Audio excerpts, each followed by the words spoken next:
কোন তুমি? প্ৰভু দাসীৰ সেৱা গ্ৰহণ কৰক। মই গোৱালিনী ৰাধা। অনন্ত কিবা এটা উদ্ধাৰ কৰা। আদ্যশক্তি ভগৱতী ৰাধিকা সুন্দৰী, শ্ৰীৰামৰ ভাৱ পৰেনে মনত তোমাৰ? বৈকুণ্ঠৰ মুখ এৰি এই মৰ্ত্যত মনুষ্যৰূপে কৰিছা ধেমালি। ৰাধিকা,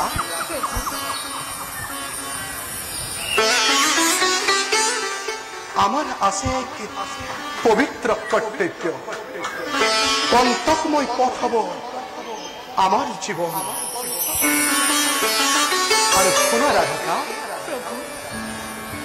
আমাৰ কৰ্তব্যৰ শেষত পুনৰ আমি নিজস্ব স্থানত মিলিম। আৰু শুনা,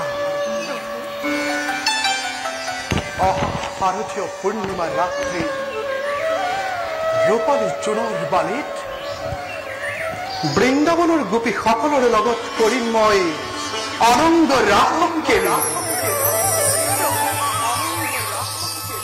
মাগিতো মেলানে, সেইদিনাৰ বাবে থাকিম অপেক্ষী। বাৰু ৰাধিকা, এইবাৰ